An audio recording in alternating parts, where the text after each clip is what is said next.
Welcome to the HFY Codex Tale. If you like our videos, keep supporting and subscribe to our channel. The queen who couldn't be touched. The throne room of the planet Virelia was silent. Every breath, every step, every word was measured. Not because of fear, but because of her. Queen Saraxa sat upon her throne, tall, still, glowing faintly with a dangerous energy that pulsed through the air like heat from a fire. She was beautiful. More than that, flawless. Silver skin, eyes like twin moons, and a voice that could melt stone. But no one dared come close. Not even her own guards. Because her touch was death. Since birth, Saraxa had carried a genetic mutation, an energy field tied to her emotions. When she felt desire, when her heart raced, her body released a chemical wave.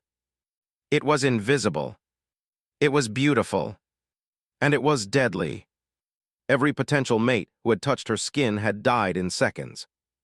Some with smiles, some screaming, but all of them gone. The royal court had tried everything. Protective suits, energy blockers, telepathic bonds. Nothing worked. And now, their queen was reaching her final mating cycle. If she did not bond soon, her body would collapse from within. The pressure inside her was building, day by day, hour by hour. She didn't want a king, but her body needed one. On this day, the court made one last offer. They brought a man, not from their empire, not from a royal bloodline, but from a faraway planet called Earth. A human. His name was Jalen Cade. He walked into the throne room without armor, without fear. Just calm eyes and steady steps. The courtiers whispered behind their hands. Why him? He won't last 10 seconds. What can a human do that our finest could not? But Saraxa raised her hand, and the room fell silent. She stood. Her gown shimmered like liquid fire as she stepped down from the throne. For the first time in months, she looked curious. "You are not afraid," she said softly, her voice like wind over glass. "I don't fear what I understand," Jalen replied. "And what do you understand about me, Earthman?"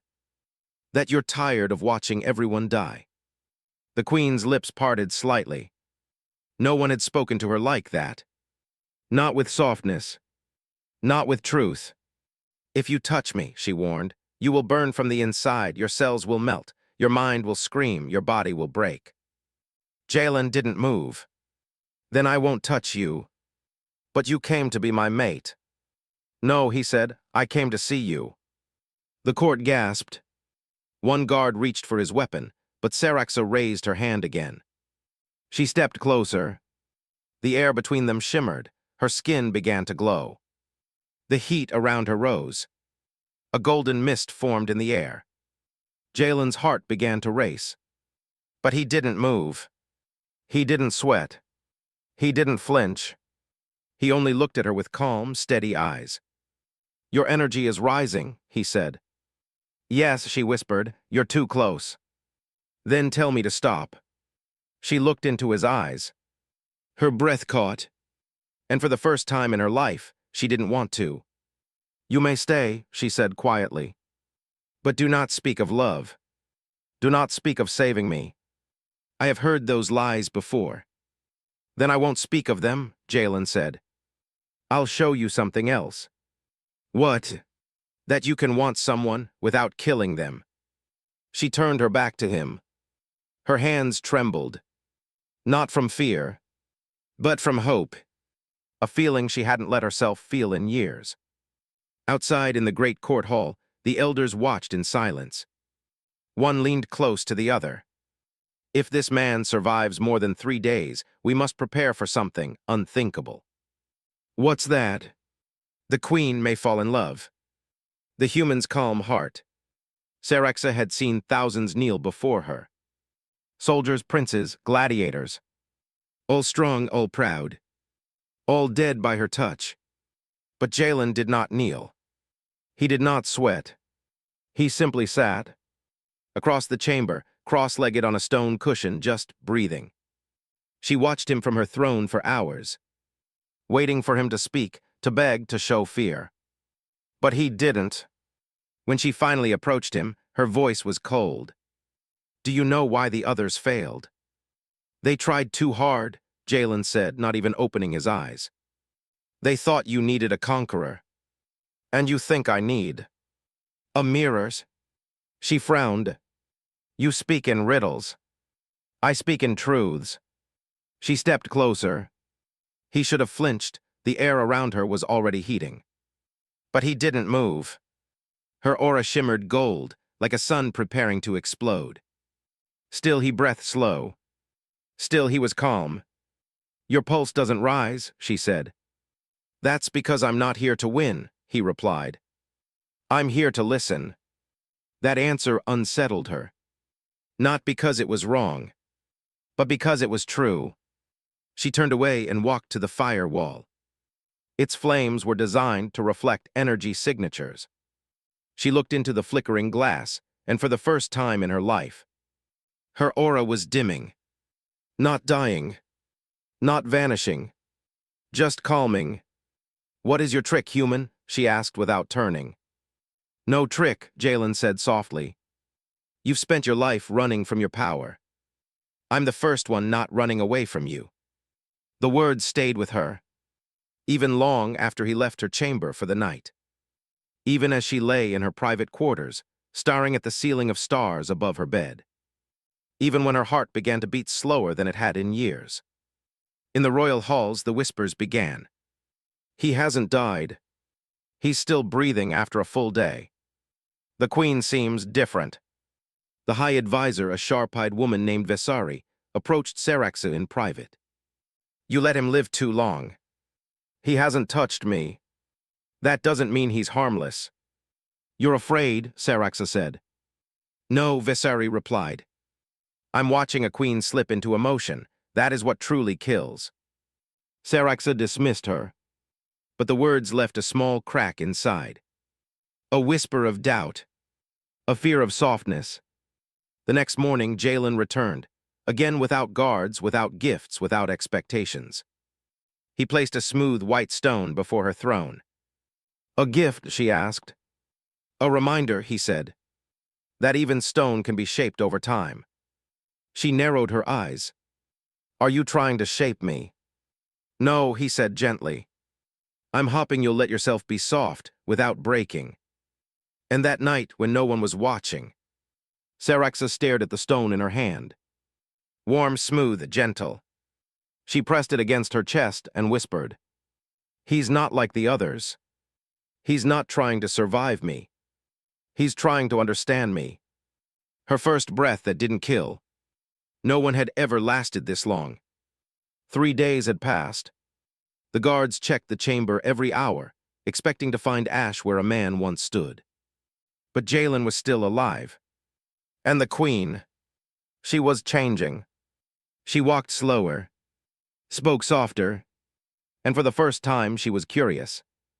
In the throne garden, a place no living male had ever seen, Saraxa met Jalen again. This time no guards followed. No armor, no shield. Only sky above and silence between them. She stood near a tree with silver leaves. "This tree was planted by the first queen," she said quietly. "It's the only living thing I've touched that didn't die." Jalen stepped beside her, careful not to come too close. Maybe it survived because it wasn't afraid. She looked at him, eyes unreadable. "Do you know what I fear the most, Jalen?" "Tell me." "Not killing someone by accident." She paused. "But killing someone I care about." A wind passed between them. And in that moment, something shifted in her body. Heat. Long hidden, long buried. A need. Her skin began to glow gold. Her lips parted. Her body trembled, not with rage, but with emotion. It was happening.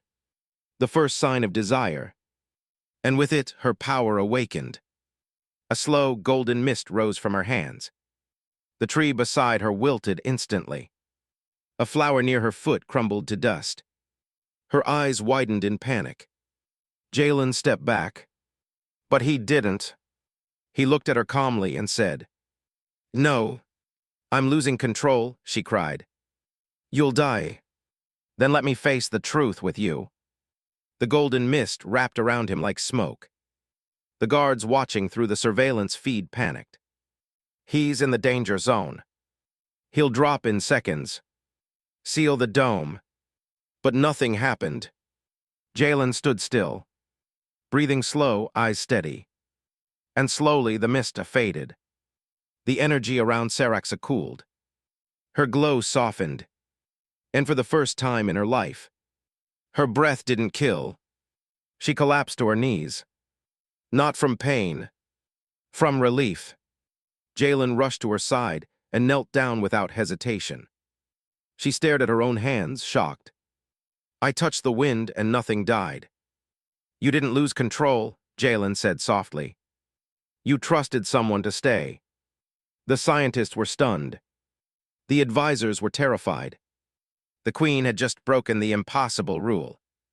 She had released her energy fully, and a man had survived it. In the high tower, Viserys slammed her fist on the command table. This cannot continue. The Queen is becoming vulnerable. No, one general whispered. She's becoming stronger. That night in her private chamber, Saraxa stared at her reflection. Her eyes glowed softly, her body felt light.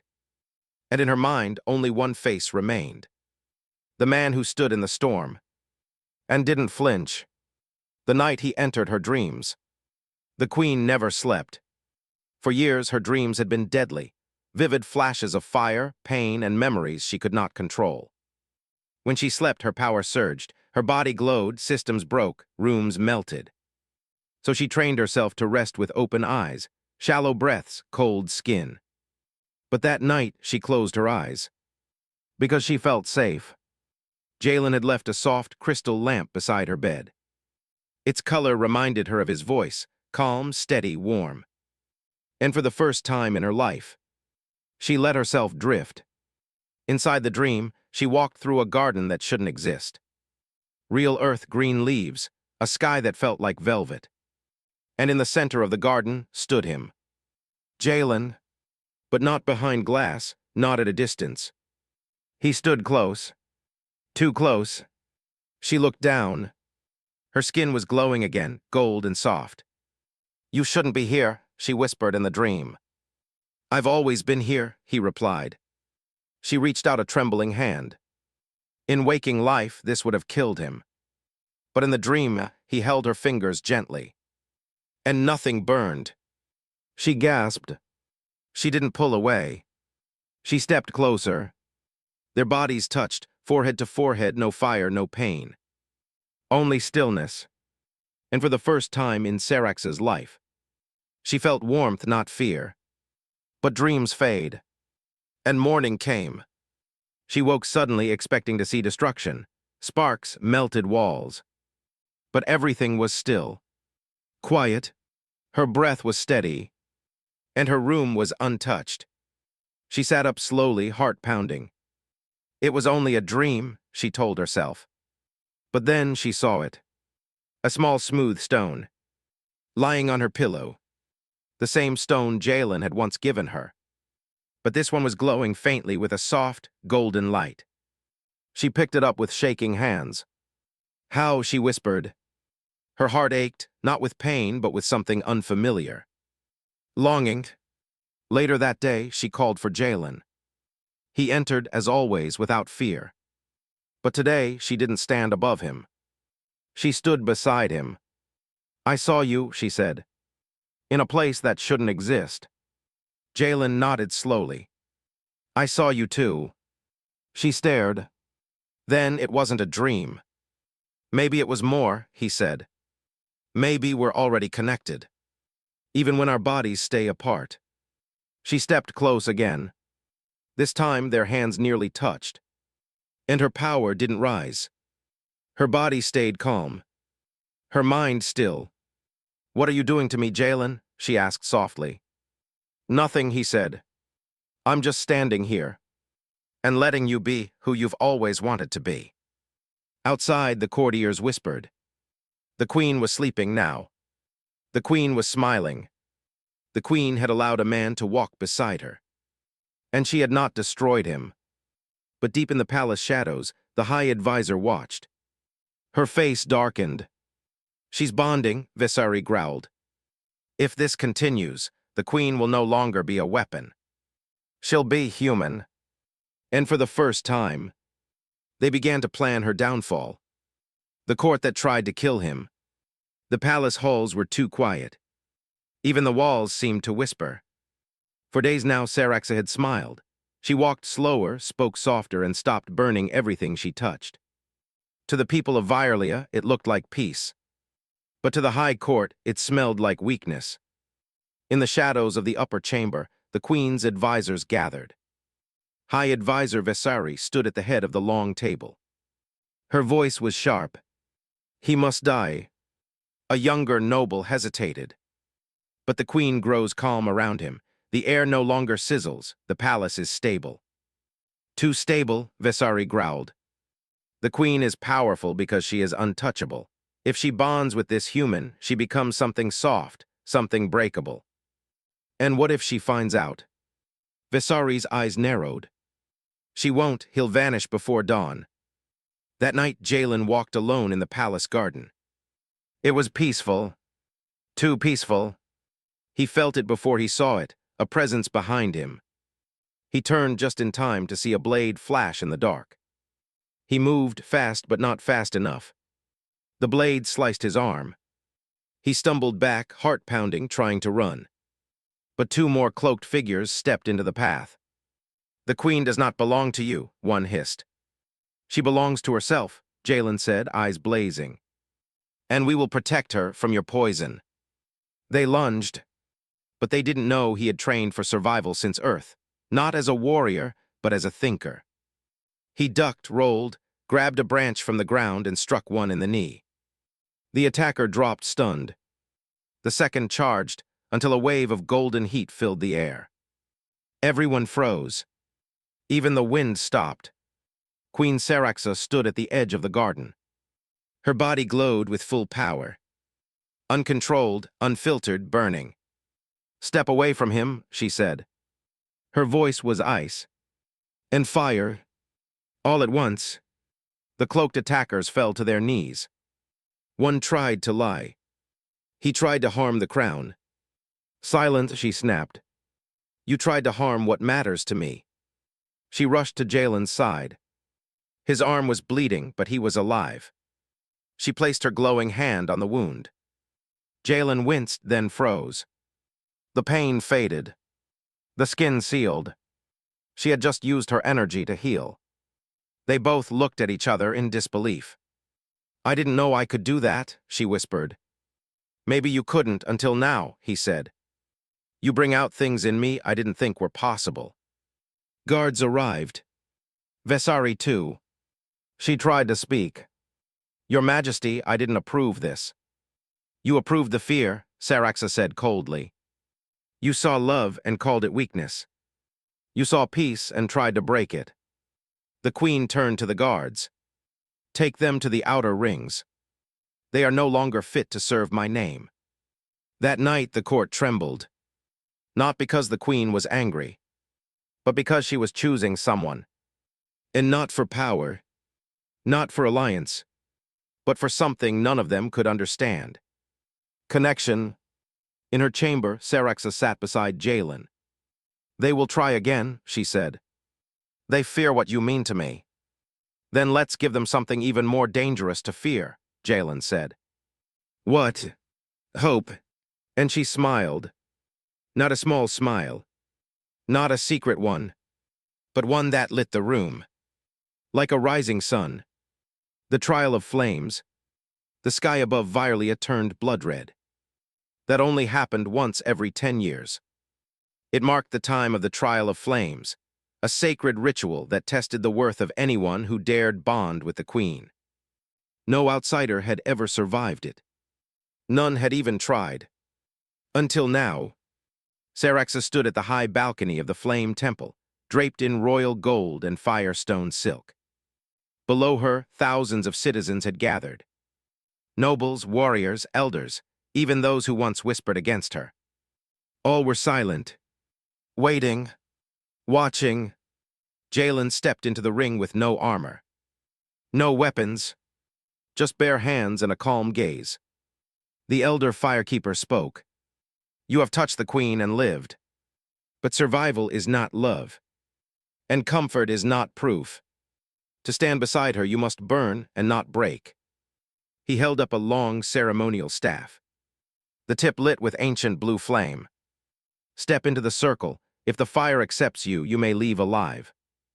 And if it does, Jalen asked, you won't leave at all. From her balcony, Serax's fingers gripped the rail. You don't have to do this, she whispered to herself. But deep down, she knew he did. Jalen stepped into the ring. The fire flared. It wasn't ordinary flame. It was soul fire drawn from the queen's ancestral line. It read not your skin, but your spirit.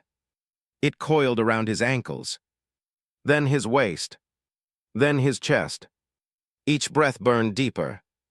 Each second felt longer. He heard a whisper in the flames. You do not belong, you are not one of us. But another voice rose from within him. His own.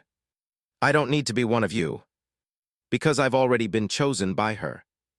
The fire flared bright, then exploded into a golden shockwave. Everyone gasped. The flames vanished.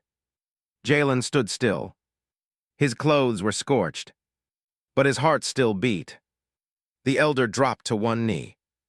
He did not break, the man whispered. He has bonded. The crowd erupted. Cheers, cries, stunned silence.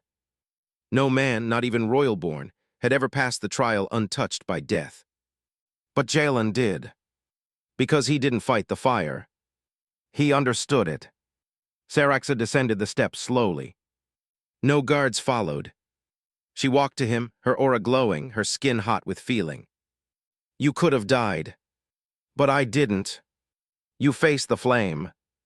Because you were worth the burn.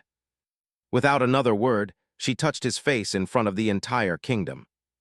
And this time, the crowd did not panic. Because the man who once entered her dreams had now entered her soul. In that moment, the title changed. She was no longer the queen who couldn't be touched. She was now the flame-bonded monarch. And he was no longer the outsider. He was hers, the man who could hold the queen. The palace had never been this quiet. Not even during war. Not even during mourning. Because what happened the night after the trial of flames was something no one could explain, and no one dared speak too loudly about. The queen's chambers, once sealed like a vault, were now open. Inside stood Jalen and Seraxa. No fire suits. No guards. No fear. Just two hands, slowly reaching for each other. And touching.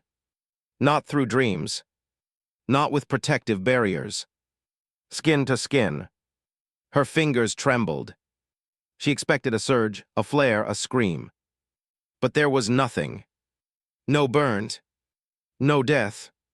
Only warmth. And tears. Her tears. You are holding me, she whispered. How are you still alive? Because you're not broken, Jalen said gently. You were just waiting for someone who wouldn't fear your fire. And she cried. For every life lost. For every night spent alone. For every time she believed she would never feel this. A heartbeat beside her own. News spread like a storm across the system.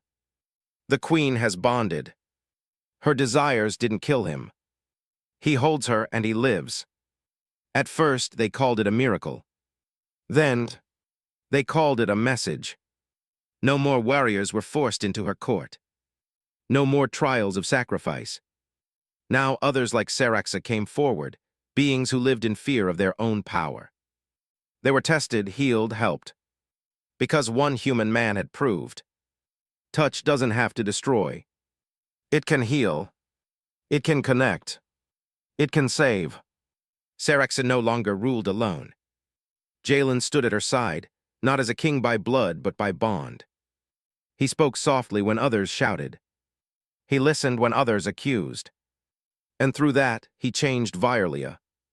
Not with warships, But with patience, on the day of their union, the sky turned gold. Not from her power, but from joy. They stood on the royal balcony, hand in hand. And below, the people who once feared their queen now cheered her name. Not because she was untouchable, but because she had finally been touched. And above them, in the stars, new stories began. Stories of a queen whose desires once killed, until she met the one man who gave her a reason to live. And his name would never be forgotten. Jalen of Earth, the man who could hold the queen, the end milky crown,